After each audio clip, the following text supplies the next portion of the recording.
तो ड्रामे की स्टार्टिंग होती है और हमें हमारे फीमेल लीड को दिखाया जाता है जिसका नाम साकुरा होता है और वो स्कूल ट्रिप पर आई होती है टोक्यो और गॉड ऑफ मैरिज के टेम्पल को विजिट कर रही होती है क्योंकि उसकी मॉम ने बोला होता है ताकि साकुरा को अच्छा हस्बैंड मिले और वो गॉड ऑफ मैरिज से प्रे कर रही होती है कि हमारे फैमिली में किसी को भी उतना खास हस्बैंड नहीं मिला है, ना ही मेरी ग्रैंड मदर को और ना ही मेरी मॉम को।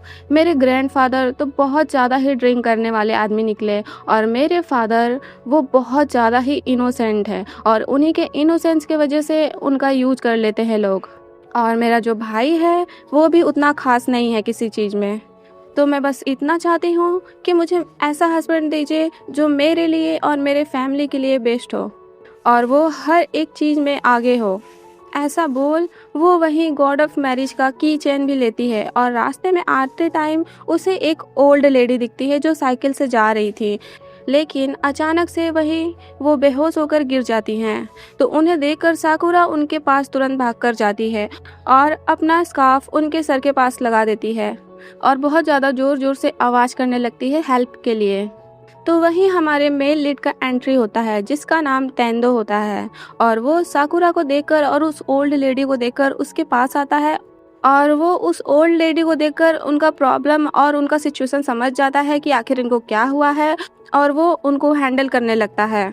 उस ओल्ड लेडी को हार्ट का प्रॉब्लम होता है जिसको तेंदो बहुत आसानी से हैंडल कर लेता है और फिर साकुरा को एम्बुलेंस बुलाने के लिए बोलता है। तो एम्बुलेंस वहां आती है और वो लोग पूछने लगते हैं कि आखिर आप कौन है जो इतना डिफ़िकल्ट सिचुएशन इतना आसानी से हैंडल कर लिए। तो तेंदो बताता है कि मैं ह्यूराई हॉस्पिटल का एक डॉक्टर हूँ और डॉक्टर सुनकर वो लोग अपने साथ तेंदो को लेकर जाने लगते हैं। बट उसके पहले साकुरा उनको थैंक्स बोलती है ऐसे उस लेडी का जान बचाने के लिए, लेकिन तेंदो भी उसको बिल्कुल प्यार से उसका स्कार्फ पहनाता है और बोलता है कि थैंक्स तो मुझे तुम्हारा बोलना चाहिए ऐसे टाइम रहते जोर जोर से हेल्प का आवाज़ करने के लिए, और उसके सर पर हाथ फिराता है।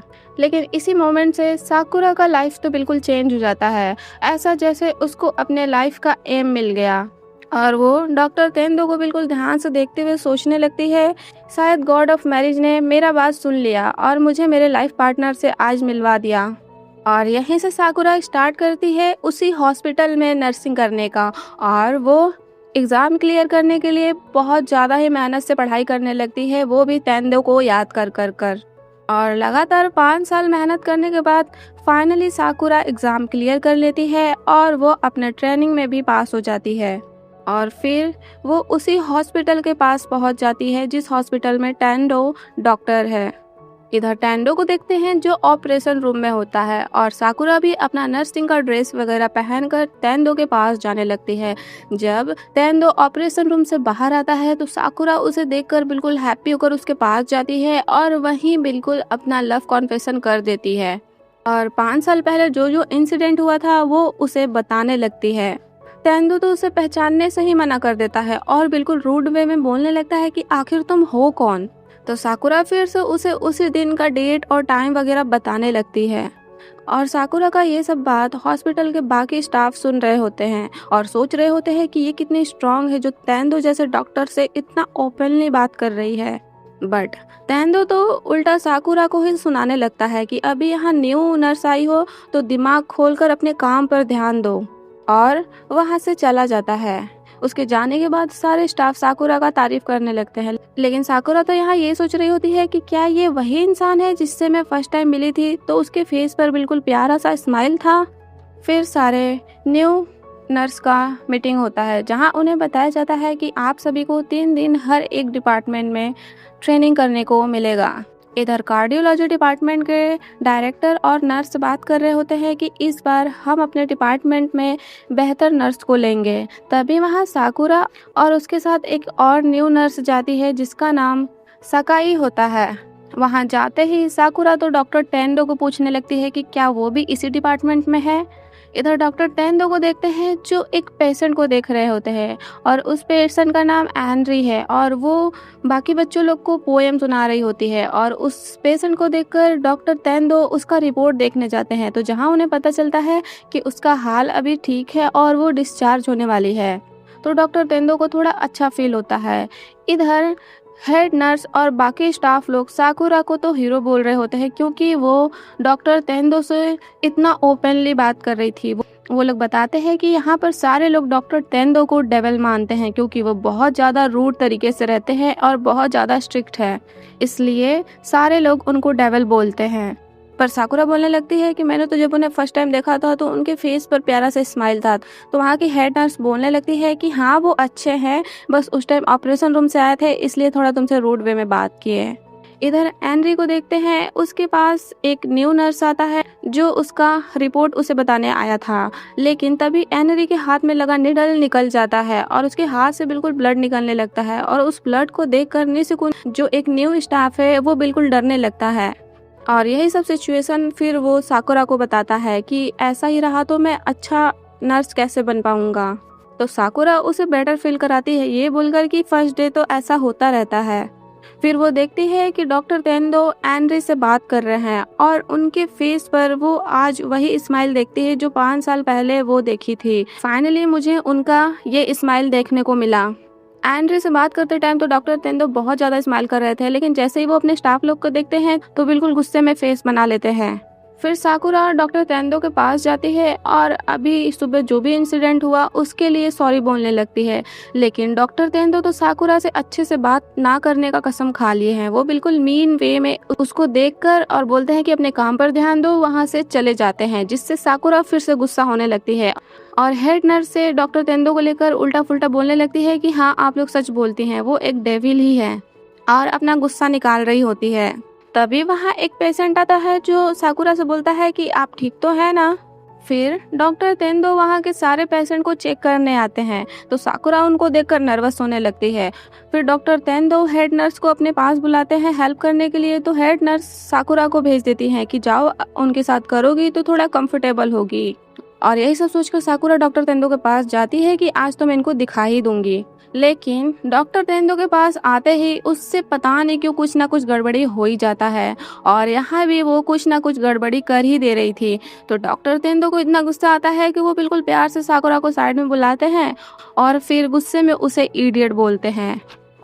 इस इंसिडेंट के बाद साकुरा तो और ज़्यादा सैड हो जाती है। इधर सकाई को देखते हैं जो न्यू नर्स आई होती है, वो बहुत ज़्यादा ही अच्छे तरीके से अपना काम करती है, तो उसका सारे लोग तारीफ करने लगते हैं और उसका तारीफ सुनकर साकुरा सोचने लगती है कि काश मैं भी डॉक्टर तेंदो के सामने इतना अच्छे से अपना काम कर पाती।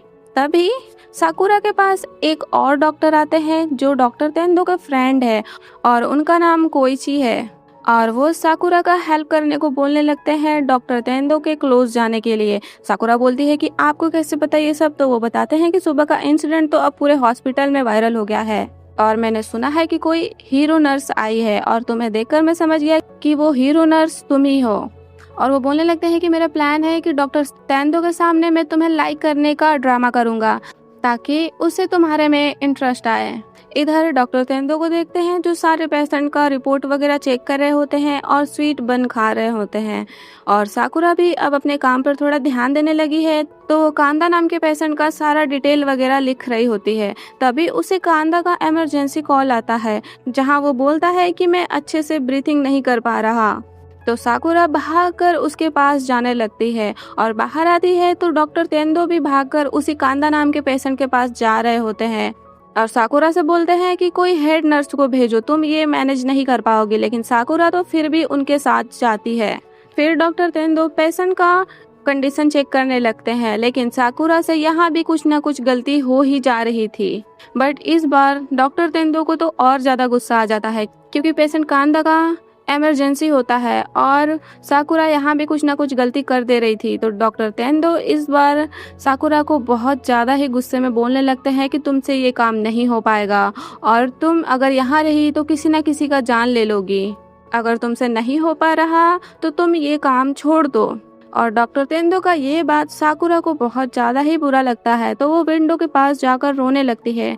तभी उसके पास पेशेंट एनरी आती है जो उसे रोता देखकर उससे पूछने लगती है कि क्या हुआ, और फिर उसे अपने सीक्रेट प्लेस पर ले जाती है जहां वो जब भी सैड होती है और रोती है तो वहीं जाती है। तो उसे बताने लगती है कि अगर तुम्हें रोना है तो तुम यहाँ रो लो, क्योंकि जब मुझे रोना होता है तो मैं भी यहीं आकर रोती हूँ। और एनरी से बात कर साकुरा को थोड़ा बेटर फील होता है। और वो उसे बोलने लगती है कि अब ये तुम्हारा सीक्रेट प्लेस है, क्योंकि अब मैं डिस्चार्ज होने वाली हूँ। और अपने डिस्चार्ज होने की वजह से एनरी बहुत ज़्यादा अब हैप्पी रहने लगी है। फिर वो साकुरा को बाकी बच्चों से मिलवाने ले जाती है। तभी वहाँ एनरी की डॉक्टर आती है, जो साकुरा से बताने लगती है कि एनरी जब 6 ईयर की थी तभी से यहाँ आना जाना उसका लगा है और वो तभी से बीमार है, लेकिन अब वो डिस्चार्ज होने वाली है तो मुझे बहुत अच्छा लग रहा है। इधर निशिकुन को देखते हैं, जो अपने ब्लड के डर को निकालने के लिए एक ब्लडी मूवी देखने जाता है। और जब वो बाहर आता है तो उसे एक ब्यूटीफुल सी लेडी मिलती है, जिसे देखते ही निशिकुन को तो उनसे प्यार हो जाता है। हॉस्पिटल की कंडीशन को देखकर अब साकुरा और भी ज्यादा मेहनत करने लगी है। फिर सारे न्यू स्टाफ साकुरा को लेकर डिनर पर जाते हैं। वहीं निशिकुन भी होता है और वो न्यू नर्स साकाई भी होती है, जहाँ सारे लोग रीज़न बताने लगते हैं कि वो लोग क्यों इस हॉस्पिटल में आए। साकाई बताती है कि मेरी मॉम भी एक बहुत ज़्यादा अच्छी नर्स थी, तो मुझे भी उनकी तरह बनना था, इस वजह से मैं भी नर्सिंग फील्ड चूज़ की। बाकी सारे लोग अपना अच्छा रीज़न बताते हैं, लेकिन जब साकुरा पे बात आता है तो वहाँ सारे लोग को पता होता है कि वो डॉक्टर तेंदो की वजह से इस हॉस्पिटल में आई है, जिससे साकुरा को थोड़ा एम्बैरेसिंग फील होता है। तो वो घर जाकर तेंदो का स्केच जो बनाई होती है और गॉड ऑफ मैरिज का की चेन रख देती है ताकि उसे देखे ना, और वो ठान लेती है कि अब वो अपना काम बिल्कुल अच्छी तरीके से करेगी। नेक्स्ट डे मॉर्निंग में वो डॉक्टर तेंदो को रनिंग करते हुए हॉस्पिटल आते देखती है, तो उनके पास जाकर उससे जो भी गलती हुआ है उसके लिए सॉरी बोलने लगती है। फिर जब डॉक्टर तेंदो एनरी का नेक्स्ट रिपोर्ट देखते हैं तो उन्हें पता चलता है कि एनरी का कंडीशन अब पहले से खराब हो गया है और वो अब डिस्चार्ज नहीं हो पाएगी और उसका हार्ट ट्रांसप्लांट करना पड़ेगा। तो फिर वो जाकर एनरी की मॉम से और एनरी से ये बात बताने लगते हैं।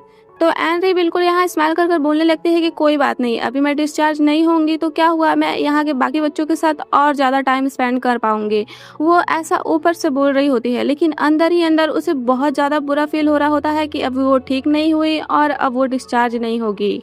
कुछ टाइम बाद साकुरा उसी सीक्रेट रूम में टॉवल लेने जाती है, तो वो देखती है कि वहाँ टिश्यू पेपर रखा गया है। तो वो समझ जाती है कि एनरी आकर यहाँ रोई है, तो वो भागकर बिल्कुल परेशान होकर एनरी के रूम में उसे देखने जाती है, तो एनरी वहाँ उसे नहीं दिखती है। तो साकुरा फिर सारे स्टाफ लोग को इन्फॉर्म करती है कि एनरी अपने बेड पर नहीं है। तो सारे लोग परेशान होकर उसे खोजने लगते हैं। साकुरा भी बिल्कुल परेशान होकर उसे खोजने लगती है और फाइनली वो उसे खोज लेती है, जहाँ वो देखती है कि एनरी हॉस्पिटल के टेरेस के साइड में बिल्कुल खड़ी है, क्योंकि वो वहां से जंप करना चाह रही है। एनरी को इस तरह देखकर साकुरा और ज्यादा परेशान होने लगती है, लेकिन एनरी आज यहाँ रोते हुए अपना सारा प्रॉब्लम साकुरा से बताने लगती है कि मैं अब घर जाना चाहती हूँ, अब मैं ये सबसे थक चुकी हूँ, जब से मैं बीमार हूँ मेरी मॉम को बहुत ज्यादा प्रॉब्लम हो रहा है। तो साकुरा उसे बिल्कुल प्यार से समझाने का ट्राई करती है और बोलती है कि बीमार होने में तुम्हारी कोई गलती नहीं है, और उसको बिल्कुल प्यार से समझाती है। और उसके इतने प्यार से समझाने पर एनरी फाइनली समझ जाती है और उस रेलिंग से नीचे आने लगती है। लेकिन जैसे ही वो रेलिंग से नीचे आती है तो उसका पैर फिसल जाता है और वो वहीं गिरने लगती है, बट साकुरा उसे पकड़ लेती है और बिल्कुल जोर जोर से आज भी हेल्प के लिए आवाज करने लगती है। और उसका आवाज सुनकर डॉक्टर तेंदो भी वहां आ जाते हैं और दोनों मिलकर फाइनली एनरी को बचा लेते हैं। बाकी वहां डॉक्टर आकर साकुरा को थैंक्स बोलने लगते हैं कि टाइम पर अगर तुम नहीं आती तो आज पता नहीं क्या हो जाता। और एनरी भी साकुरा को थैंक्स बोलती है। फिर वहां से वो लोग चले जाते हैं और डॉक्टर तेंदो साकुरा को देखने लगते हैं। तो साकुरा भी डॉक्टर तेंदो को थैंक्स बोलती है कि अगर आप नहीं आते तो मैं उसे शायद नहीं बचा पाती। लेकिन इतना कुछ देखने के बाद डॉक्टर तेंदो फर्स्ट टाइम साकुरा का तारीफ करते हैं और यहाँ वो ये भी बोलने लगते हैं कि 5 साल पहले भी तुम ऐसे ही जोर जोर से हेल्प का आवाज लगाई और उस दिन उस लेडी को सेव करने के बाद भी तुम एम्बुलेंस को जाता हुआ देख ही रही थी और अभी भी तुम बिल्कुल वैसे ही हो। और ये बोलकर वो स्माइल करने लगते हैं और साकुरा तो यहाँ बिल्कुल शॉक हो जाती है कि क्या इनको सब कुछ याद है। फिर डॉक्टर तेंदो वहाँ से जाने लगते हैं तो साकुरा उन्हें रोककर बोलने लगती है कि ये बात सच है कि मैं आपके लिए ही यहाँ आई, क्योंकि आपने ही मुझे मेरा पाथ दिखाया है और मैं भी आपकी तरह सबकी हेल्प करना चाहती हूँ, लोगों का लाइफ सेव करना चाहती हूँ और यही मेरा ड्रीम है। कि मैं आपके साथ रहकर लोगों का हेल्प कर पाऊँ। तो डॉक्टर तेंदो बोलने लगते हैं कि साकुरा अब चांस मत खोजो।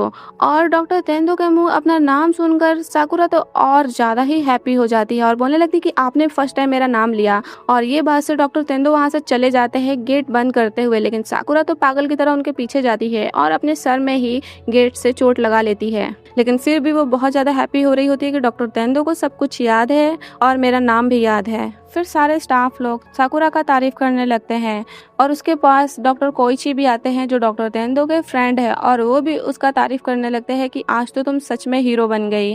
और इन दोनों को ऐसे बात करता हुआ डॉक्टर तेंदो देख रहे होते हैं और फिर वो अपने घर जाने लगते हैं और उनको जाता हुआ देखकर साकुरा भी उनके पीछे पीछे जाने लगती है। और रास्ते भर वो डॉक्टर तेंदो से बात करते हुए जाती है, लेकिन डॉक्टर तेंदो तो उसके बात का कोई भी जवाब नहीं देते और बस ये बोलते रहते हैं कि कितना बोलती है और शांति से चलो ना। और लास्ट में आते आते वो बोलने लगते कि क्या तुम मेरा पीछा कर रही हो, ये मेरा अपार्टमेंट आ गया तो तुम यहाँ तक भी आ गई। तो साकुरा बोलती है कि नहीं, ये तो मेरा भी यही अपार्टमेंट है और दोनों का ही रूम एक दूसरे के साइड में होता है। तभी डॉक्टर तेंदो के रूम से वही लेडी निकलती है जिससे निशिकुन को फर्स्ट टाइम में ही प्यार हो गया था। वो लेडी निकलती है तो डॉक्टर तेंदो को हक कर लेती है और उन्हें अंदर रूम में ले जाने लगती है और साकुरा को देखकर हाय करती है। फिर वो दोनों अंदर चले जाते हैं और ये सीन देखकर साकुरा का तो बिल्कुल होश उड़ जाता है कि क्या ये इनकी गर्लफ्रेंड है या फिर इनकी वाइफ थी। और ये पार्ट यहीं खत्म हो जाता है। नेक्स्ट पार्ट चाहिए तो प्लीज़ कमेंट करके बता देना। Thanks for watching. Bye bye.